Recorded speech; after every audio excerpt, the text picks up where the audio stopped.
मैं आज prime minister office आया हूँ एक लेटर देने के लिए आसाम से डिब्रूगढ़ से 3220 किलोमीटर चल के। हाँ, वो लेटर इस बारे में है कि जितने भी आसाम में 3 लाख एम्प्लॉयज़ हैं उन लोग सब एनपीएस एम्प्लॉयज़ हैं। और एनपीएस एम्प्लॉयज़ होके अगर वो रिटायर हो जाते हैं तो उनको ऐसा पेंशन 500 to 1000 ऑलमोस्ट मिलती है ऐसा पेंशन। लेकिन उनको उससे ज़्यादा मिलनी चाहिए, उनका हक है उस पर, लेकिन उतना उन लोग को नहीं मिलती है। इसीलिए एनपीएस को कैंसिल करना चाहिए और ओपीएस को बहाल करना चाहिए। मैं आज प्राइम मिनिस्टर ऑफिस आया हूँ एक लेटर देने के लिए आसाम से डिब्रूगढ़ से 3220 किलोमीटर चल के। हाँ, वो लेटर इस बारे में है कि जितने भी आसाम में 3 लाख एम्प्लॉयज़ हैं उन लोग सब एनपीएस एम्प्लॉयज़ हैं। और एनपीएस एम्प्लॉयज़ होके अगर वो रिटायर हो जाते हैं तो उनको ऐसा पेंशन 500 to 1000 ऑलमोस्ट मिलती है ऐसा पेंशन। लेकिन उनको उससे ज़्यादा मिलनी चाहिए, उनका हक है उस पर, लेकिन उतना उन लोग को नहीं मिलती है। इसीलिए एनपीएस को कैंसिल करना चाहिए और ओपीएस को बहाल करना चाहिए। मैं आज प्राइम मिनिस्टर ऑफिस आया हूँ एक लेटर देने के लिए आसाम से डिब्रूगढ़ से 3220 किलोमीटर चल के। हाँ, वो लेटर इस बारे में है कि जितने भी आसाम में 3 लाख एम्प्लॉयज़ हैं उन लोग सब एनपीएस एम्प्लॉयज़ हैं।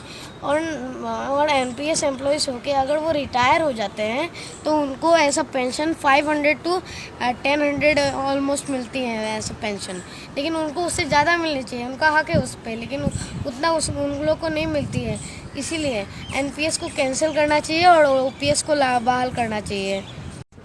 मैं आज प्राइम मिनिस्टर ऑफिस आया हूँ एक लेटर देने के लिए आसाम से डिब्रूगढ़ से 3220 किलोमीटर चल के।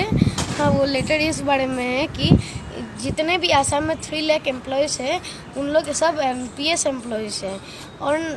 और एनपीएस एम्प्लॉयज़ होके अगर वो रिटायर हो जाते हैं तो उनको ऐसा पेंशन 500 to 1000 ऑलमोस्ट मिलती है ऐसा पेंशन। लेकिन उनको उससे ज़्यादा मिलनी चाहिए, उनका हक है उस पर, लेकिन उतना उन लोग को नहीं मिलती है। इसीलिए एनपीएस को कैंसिल करना चाहिए और ओपीएस को बहाल करना चाहिए। मैं आज प्राइम मिनिस्टर ऑफिस आया हूँ एक लेटर देने के लिए आसाम से डिब्रूगढ़ से 3220 किलोमीटर चल के।